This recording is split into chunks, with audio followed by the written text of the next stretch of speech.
ელჩი რობინ დანიგანი ტოვებს საქართველოს ივლისში. თქვენი აზრით რა გახდა ამ გადაწყვეტილების მიზეზი? უნდა ვეძებოთ თუ არა აქ ქართული ოცნების კვალი, როდესაც მმართველი გუნდი მუდმივად სამიზნეში ყავდა ამოღებული დიპლომატი და განსაკუთრებით თავს ესწრებოდნენ სწორედ შეერთებული შტატების დიპლომატს. მოგესალმებით მესამბაი მაყურებელს, მადლობა კიდევ ერთხელ მოწვევისთვის. მე არ მგონია ქართულ ოცნებას და მით უმეტეს კობახიძეს და ივანიშვილს ჰქონდეთ იმისი უნარი ამერიკის ელჩის გაწვევაში. Condat რამე წვლილი შეტანილი. ეს თემა მანამდეც არსებობდა, მას შემდეგ რაც ტრამპის ახალი ადმინისტრაცია მოვიდა, ჩვენ ვიცით, რომ ზუსტად იმ პერიოდში რამდენიმე ელჩი შეიცვალა, სწორედ იმ პოლიტიკიდან გამომდინარე, რა პოლიტიკასაც ტრამპი იწყებდა რომ გაეტარებინა, დიდი ალბათობით ესეც აი ამ ტრამპის ახალი პოლიტიკის ნაწილი არის. ამიტომ არანაირად არ მგონია რომ უკავშირდებოდეს ქართულ ოცნებას. სხვა შორის ამ გადაწყვეტილებამდე უფრო სწორად ელჩის განცხადების გამოქვეყნებამდე ჩვენ მოვისმინეთ ჩალვა პაპუაშვილის კომენტარი. ის ასეთ რამეს ამბობს, საქართველოში აკრედიტებული ელჩები ჩართულნი არიან შიდა პოლიტიკაში ვენის კონვენციის დარღვევით, ზოგიერთი ჩვეულებრივ კონფლიქტშია ხალხის მიერ არჩეულ ხელისუფლებასთან. უნდა ველოდოთ თუ არა მაგალითად ელჩების თქვათ გაწვევას, გაძევებას და ასე შემდეგ. ქართული ოცნება რაც აკეთებს, ესეც ზუსტად იგივე რასაც აკეთებდა პუტინის რეჟიმი და აკეთებს, შანტაჟს უწყობს და ბრალზდებს ჩვენს მეგობრებს, ისინი ჩვენი მეგობრები არიან, ევროპელი და ამერიკელი საელჩოების წარმომადგენლები, ელჩები, ვინც ჩვენს გვერდით დგას უკვე ამდენი ხანია, მაგრამ ამავდროულად ისინი ცდილობენ რომ როგორმე გააჩერონ, დააშანტაჟონ და დაემუქრონ, რომ ქვეყნიდან გააძევებენ ან დიპლომატიურ ურთიერთობებს გააუქმებენ. ეს არის აშანტაჟი ენა, რასაც იყენებს რუსეთი ყოველთვის დასავლეთს როდესაც ელაპარაკება და იგივეს აკეთებს პაპუაშვილიც. ეს გაგრძელება არის ზუსტად იმ სცენარის, რასაც რუსეთი მიყვება წლები. რაც შეეხება ერთ-ერთ მთავარ თემას დისკუსიას, რომელიც ეხება თვითმმართველობის არჩევნებს, ჩვენ ცოტა ხნის წინ პრინციპში გამოშვება დავიწყეთ სალომე ზურაბიშვილის განცხადებით, სადაც მან თქვა, რომ აი გაუგებარია ამ თემაზე დისკუსია, იმ პოლიტიკური ვითარების გათვალისწინებით, რაშიც ვცხოვრობთ და ვიმყოფებით. თქვენი პოზიცია ამ საკითხთან დაკავშირებით რომ განმარტოთ. ქონდა ძალიან კარგი პოზიცია, ძალიან მკაფიო პოზიცია, რასაც ჩვენც დიდი ხანია ველოდით, რომ ეს პოზიცია დაფიქსირდებოდა მისი მხრიდანაც.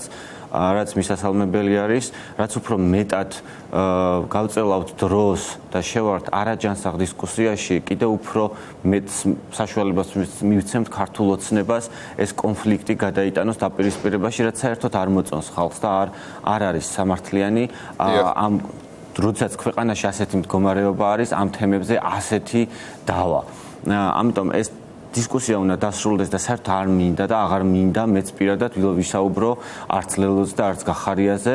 მათ აქვთ არჩეული გზა, რომელსაც ისინი გაყვებიან. ჩვენ გვაქვს არჩეული ჩვენი სიმართლის გზა და მორალური. ეს თქვენს გაზიანებთ, ბატონო გიორგი, თუ კი თქვენ ამ პროცესის მიღმა დარჩებით და ორი პოლიტიკური პარტია მიიღებს არჩევნებში მონაწილეობას, ეს ბუნებრივია, ნიშნავს იმას, რომ თქვენს ძიმე მდგომარეობაში აღმოჩნდებით. ჩვენ არ აღმოჩნდებით ძიმე მდგომარეობაში, ჩვენ გვაქვს მორალური ჩვენი სიმართლე და სიმართლე ყოველთვის არის გამარჯვების საწინდარი. მე ვერ წარმომიდგენია და ვერ ვხედავ საერთოდ როგორ შეუძლიათ ან ერთმა პარტიამ ან მეორე პარტიამ წინა საარჩევნო კამპანიაში გამოკიდოს ბილბორდები საკუთარი ბედნიერი სახეებით, როდესაც ციხეში არიან ადამიანები, რომელსაც აწამებენ, პოლიტიკური ლიდერები არიან ციხეში, ქვეყანა რუსეთს არის გადაცემული და კარგავთ ევროპას. აი ამ მოცემულობაში როგორ შეუძლიათ ამ მოთხოვნები და მიზანი ხო არცად არ მიდის თუ კი ჩაერთვებით მაგალითად ამ პროცესში ეს მიზნები ხო არ გაქრება? არა, ერთადერთი მიზანი არის, რომ ეს არჩევნები არ არის არჩევნები. ჩვენ საზოგადოებას უნდა აუხსნათ და ჩვენი ამოცანა დღეიდან იქნება და არის ფართომასშტაბიანი კამპანიის წარმოება, რომ საზოგადოება დავარწმუნოთ იმაში, რომ ეს არ არის არჩევნები, ეს არის არჩევნების იმიტაცია, ეს არის არჩევნები ფეიქ, ტყუილი არჩევნები და არის კრიმინალური არჩევნები. ამ არჩევნებში ვერავინ ვერ შევა, ეს არ არის წინასწარ განსაზღვრულია ყველაფერი.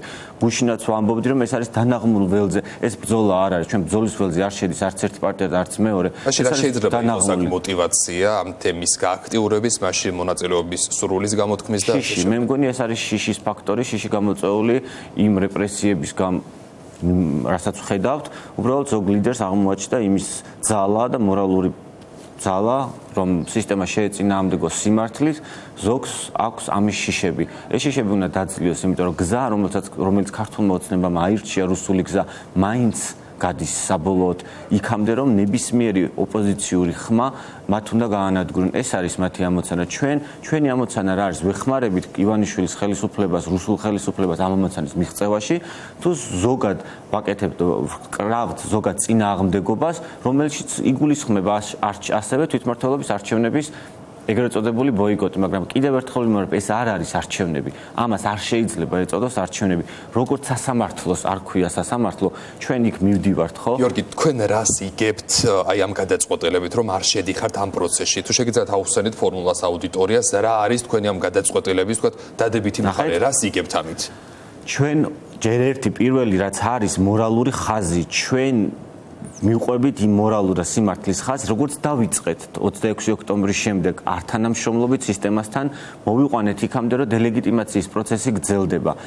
თვითმმართველობის არჩევნებში არ შესვლით ჩვენ ასევე ვაგრძელებთ ამ დელეგიტიმაციის პროცესს. ივანიშვილს ძალიან უნდა სინამდვილეში, რომ ოპოზიციური სპექტრი პროდასავლური პარტიები შევიდნენ არჩევნებში, იმიტომ რომ ეს შეაჩერებს პროცესს. თქვენი აზრით თვითმმართველობის არჩევნებში შესვლა ავტომატურად ნიშნავს ლეგიტიმაციის მინიჭებას ოცნებისთვის. ერთი რომ ლეგიტიმაციის მინიჭებას, მეორე ივანიშვილს ვაძლევთ დროს, რომ მერე უკვე გამარჯვებული აი რა მოხდა ბელარუსის მაგალითი ყველაზე კარგი მაგალითი და მაყურებელმაც ეს რომ გაიაზროს.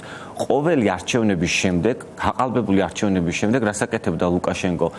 მოპოვებული გაყალბებული ციფრებით ხალხის მანდატით, ეგრეთ წოდებული ხალხის მანდატით, უფრო მეტად უტევდა როგორც ოპოზიციას, ასევე სამოქალაქო სექტორს. და ამას იყენებდა ხალხის მანდატს მათი განადგურებისთვის. რა გააკეთა ივანიშვილმა? დააინიცია კანონი კოლექტიური ეგრეთ წოდებული ნაციონალური მოძრაობის გაუქმების, ხო? ან როგორც კი ეს ჩვენ არჩევნების თამაში შევდივართ, მასგან წინასწარ აქვს განსაზღვრული, რომ უნდა დაწეროს ის ციფრები, რაც თვითონ უნდა და გამოვიდეს და თქვას, რომ ხალხის მანდატით მან მოიპოვა ძალაუფლება და გააუქმოს ყველა და ყველაფერი. მათ შორის მედია.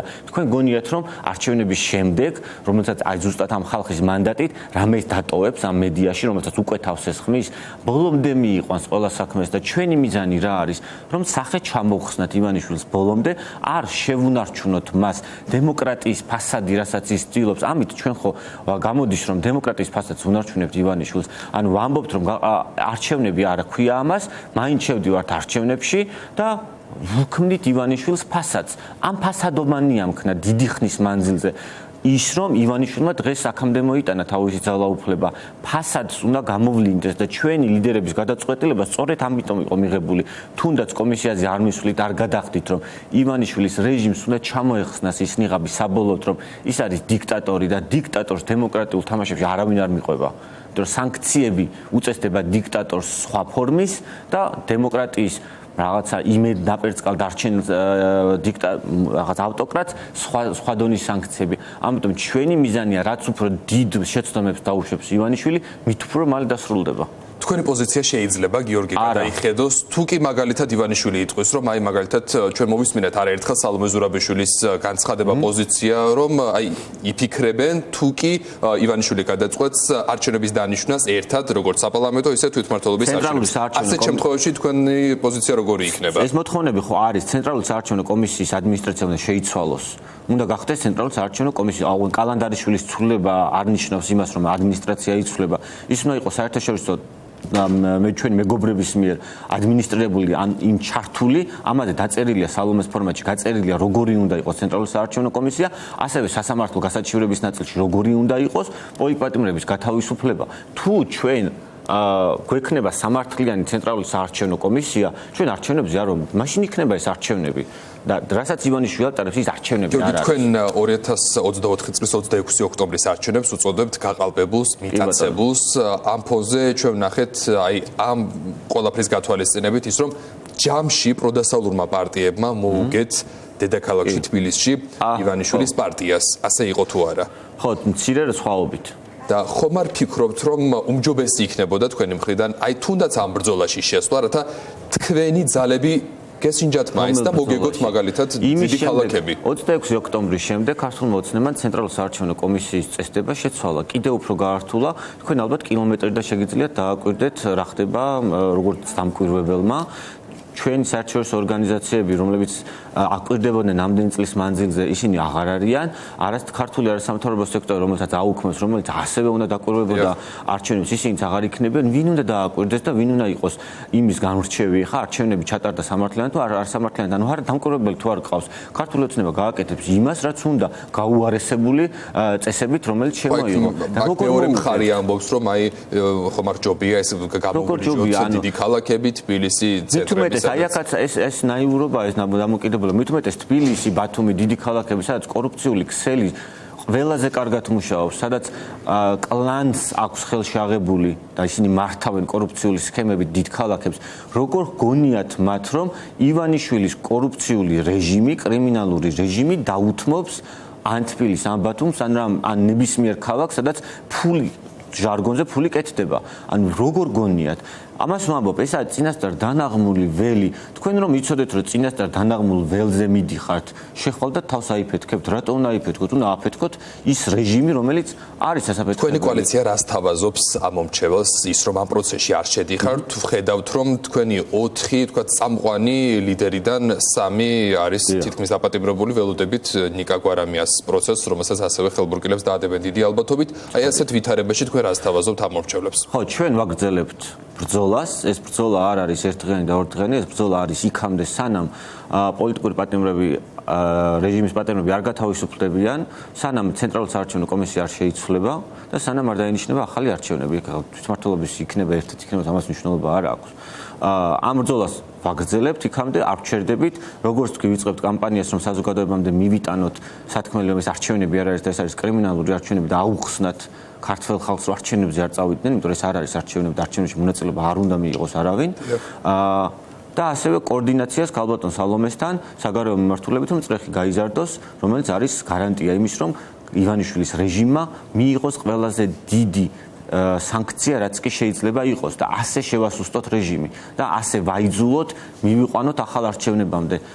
თვითმმართველობის არჩევნებში არ შესვლა არის სწორედ ერთ-ერთი ბერკეტი, როგორ შეგვიძლია ჩვენ სიტუაცია ჩვენ მართოთ და არა ივანიშვილმა გმართოს ჩვენ. და კიდევ ერთი თემა, რაზეც მინდა კომენტარი გთხოვოთ, როგორც ვიცით, ჩინეთმა გაეროში მხარი არ დაუჭირა დევნილების დაბრუნებას აფხაზეთში და ცხინვალის რეგიონში და ამ ფონზე დღეს კობახიძე ასეთ რამეს ამბობს, ჩინეთი არის სწორედ ის ზესახელმწიფო, რომელსაც ყველა მუდამ იბაძოს გასული 45 წლის განმავლობაში ჩინეთს არც ერთ ომში არ მიუღია მონაწილეობა და ეს ზესახელმწიფო თავიდან ბოლომდე ორიენტირებული იყო პროგრესზე.